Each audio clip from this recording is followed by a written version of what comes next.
आज आप हम कच्चे का पैसा है। अभी कल की बात है, मैं पहले बोलता था कि जब ये 2500 के नोट की बंदी हुई, मैं कहा यार ये नोट का बंदी क्या हुआ, कितना तो मर्डर होगा और कितना केस होगा।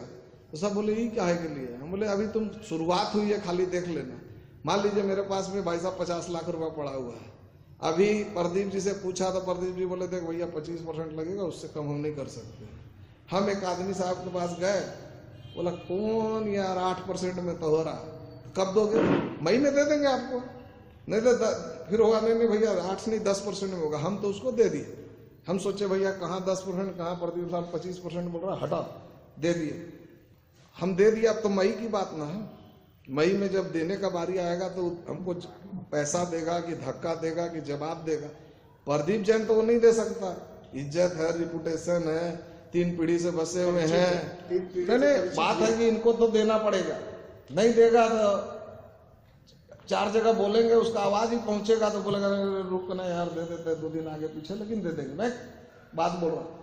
लेकिन वहां अब कल एक व्यापारी हम लोगों के पास आया उस जमाने में, उस टाइम में, कि हमको कुछ रुपए का माल चाहिए। तो हम लोग का चूंकि सारा काम ही पक्के का है प्राय एक में था कैसे, तो बोला आदमी कि ठीक है इतना में आपको माल दे देंगे, पटाखे का माल लेना था उसको। फिर ना ऐसा नहीं लिया। कल उसका फोन आया, हमारे यहाँ का एक कर्मचारी था उसके पास में, अरे बिट्टू भैया डूब गए, रोने लग गया। बोला क्या हो गया? बोले देखिए ना वो आदमी को हम दिए थे 20 लाख रुपया और हमको वो 10 लाख रुपया तो बहुत मुश्किल से दे दिया, और बोलता अब कौन सी का पैसा? अरे वो तो पैसा आपका था, तो पुलिस धर लिया था ना, अब और कोई पैसा वैसा नहीं है हमारे पास में, हम 1 रुपया और नहीं देंगे। तो मेरा तो 10 लाख सौठे हमको देखो। तब आज विमल को हम बोले कि राती में बात कर रहे थे ना, ये अभी शुरुआत की आवाज आई है। पहला हमने अभी सुना 31 तारीख गई और आज क्या तारीख हुई है? 4 तारीख हुई है। तो ऐसे दृष्टांत इतने आएंगे कि जिसका कोई हिसाब नहीं। क्यों? टैक्स नहीं देना है, टैक्स नहीं देना। तो टाटा बिरला क्या टैक्स नहीं देने से बड़े आदमी बन गए क्या? टैक्स में जो कानून के छेद थे उसको सबने, उन लोगों के जैसा टैक्स का होल्स को बेनिफिटेड लेने वाला कोई नहीं है हिंदुस्तान में। 96% का भी जब टैक्स था तब बिरला जी उस टाइम पक्का में ही काम करते थे। ट्रस्ट फ्री था तो ट्रस्ट ही ट्रस्ट बनाया, भारत ट्रस्ट, तो भारत वर्धन ट्रस्ट। आज क्यों नहीं नाम आता है? अंबानी का नाम आता है कि साहब इतना अरब की पार्टी है, और बिरला का नाम आपने सुना है? कितने लोगों ने सुन रहे हैं कि नाम आ रहा है? नहीं आ पा रहा। कारण क्या है? उनका फॉर्मेशन इतना दूसरे ढंग का था कि वो सारे शेयर सारे चीजें उस ट्रस्ट के अंदर में, तो मैक्सिमम प्रॉफिट वहां शिफ्ट हो जाता है। तो वहां ट्रस्ट में बंदिशें हैं तो वो धार्मिक काम ज्यादा करते हैं, मंदिर बनाते हैं, वहां का चंदा जाता है, आरएसएस को जाता है, फलाना को जाता है। अगर एक बार नाम लगा गया कि हाँ भाई फलानी जगह के, मान लीजिए आप ही के समुदाय की एक अच्छी स्कूल है और आर्थिक संकट से चल रही है, किसी कारण से बिरला खानदान में नाम चला गया और एक बार लिस्ट में बन गया, आपको नहीं है वहाँ का चेक अपने वहाँ के मैनेजर को पहुँचा के जाना है कि आप सेक्रेटरी हैं, साहब ये चेक वहाँ का सालाना आया। तो कहने का मेरा मतलब है कि उस टाइम भी उन्होंने कानून को ध्यान में रखते हुए उसी हिसाब से फॉर्मेशन किया और टैक्स को बचाया, और आज भी बचा रहे हैं। और हम लोग क्या है कि ना वकील का पैसा खर्च करने खोजते हैं, ना एडवाइजर का पैसा खर्च करने खोजते हैं, ना आपस में बैठ के बात करते हैं। डर लगता है कि अरे यार ये कहीं शिकायत नहीं कर दे, कहीं बोल नहीं दे, कर दे। अरे भाई तो कहीं ना कहीं तो पेट खोलना पड़ेगा, कहीं ना कहीं तो चर्चा करनी पड़ेगी, या तो पेमेंट दे के या फिर आपस में। और उस चर्चा को नहीं करने से हम लोग आज नुकसान में हो रहे हैं। मैं एक घटना आपको, सच्ची घटना बता रहा हूँ। मैं बाबूजी के साथ में कोई 14-15 बरस का रहूँगा या 13 बरस का रहूँगा, कलकत्ता गया।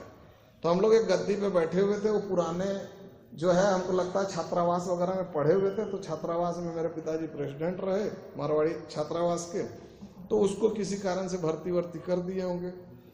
तो वो कलकत्ते में गद्दी खोल लिए, खूब अच्छी चल पड़ी। तो हम लोग की गद्दी जो थी कलकत्ता में MG रोड में, वहाँ हम लोग चढ़ रहे थे तो आवाज दे दिए। तो हम तो बच्चे में साथ गए थे ट्रेनिंग में या कलकत्ता घूमने।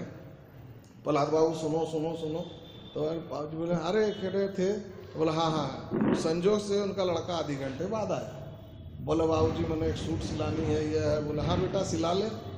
वो क्या हुआ कि एक सूट सिलाना है तो जो भी पैसा मांगा उस 1.5 या 2 उन्होंने निकाल के दे दिया। चला गया बेटा ले करके। तो बाबूजी बोले कि थे ही नहीं, इतना रुपया दे दिया निकाल कर, यो के कारण है।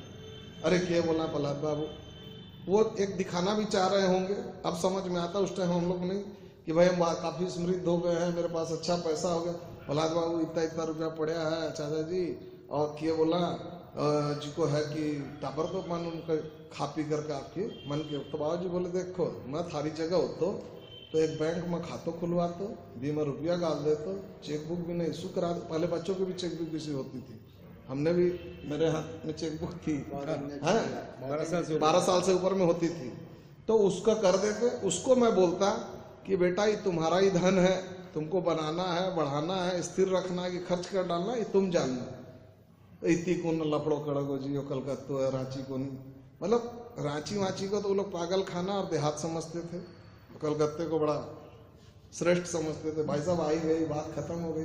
बाबूजी को भी लगा, हम भी बोले बाबूजी को, हम भी इसको आपको बात कोई चीज जचा उचा नहीं, बात हो गई। करीब 10-12 बरस 15 बरस बीत गए होंगे उस बात को। मैं अपर बाजार की दुकान पर बैठा था, कपड़े की दुकान में उस टाइम थी, मोटर पार्ट्स का काम कर चुके थे।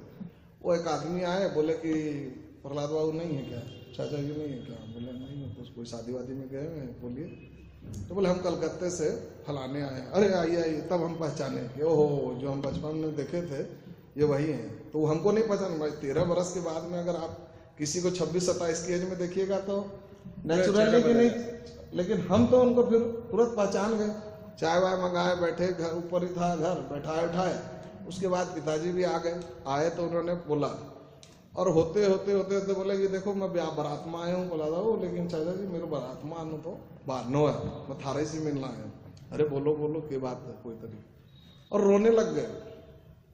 बोले मेरा बच्चा जो है एकदम बिगड़ के 12 बाट का हो गया, न कमाता न धमाता, दिन भर दोस्तों के साथ घूमता है और कोई तरीके का है। तो पिताजी कुछ नहीं बोले, क्योंकि भाई पढ़े लिखे इंसान का फर्क तो होता ही है। वो भी बोले भाई बड़ी चिंता की बात है, खैर चाय पानी पियो, नाश्तो पानी करो, कुछ सोचा है। फिर उन्होंने कहा कि भाई देखिए अभी आप कैसे पैसा देते हैं? बोला जी मैं दे दूँ नहीं तो भी मासा ले जावा, मामा भी पिसा लाएगा, बिना से ले जावा, यहाँ कर लिया मैं यहाँ। तब उनको खोला कि मैंने आपको उस टाइम भी बोला था कि बैंक का अकाउंट खोल दीजिए और पैसा उसमें डाल दीजिए, अब तो इनकम टैक्स लागेगी फलान। बोला बस अब मना देखो थे अब RBI। और उनको उन्होंने बोला कि आप अब आदत धीरे धीरे उसको पड़ेगी, आप उसको डालिए, और अब जो है धीरे धीरे उसको मोल्ड लाइए, उससे मित्रवत व्यवहार बनाइए, उसको समझाइए कि भाई ये जो तुम लाइन पे जा रहे हो गलत है। एक लड़का है, अब उसको रात का चैन उड़ गया, नींद उड़ गया। तो मेरा कहने का मतलब, जब हम लोग शुरू में नहीं ध्यान देंगे डेवलपमेंट, मतलब एक जैसा वो फॉर्मेशन गलत हो गई, उसके बाद उसको लगा कि पैसे की हमारे यहाँ कमी नहीं है, मेरा बाप 1000 मांगो तो 5000 देता है, 2 मतलब 2500-3000 सूट के लगते थे, उसको 10,000 की गड्डी निकाल के दे दी, बढ़िया सिलाए, बढ़िया टेलर ने दिए, और डायरेक्शन अलग से। और हर घर में होता था कि अगर हम लोग जाते थे और बाटा का जूता लेना होता था तो दूसरा जूता भी देखा जाता था कि नहीं ये जूता भी देखो, ये भी, इसमें क्या बुरा, चर्म सिल्क का कितना बढ़िया है, फलाना है। फिर जब होता था तो अंत में हम लोग को लगता था कि बाटा का जूता तो हम लोग को मिल गया, मतलब और कुछ होता नहीं था, उसको लगता था कि हाँ थोड़े जद्दोजहद के बाद ये सामान मिला है, इस बात का आभास कराया जाता था। सबके साथ मेरी समझ में कहीं ना कहीं है। तो आज हम लोग उस चीज को बिल्कुल छोड़ते जा रहे हैं। कृपया करके इस पे भी हम लोग ध्यान दें। दूसरे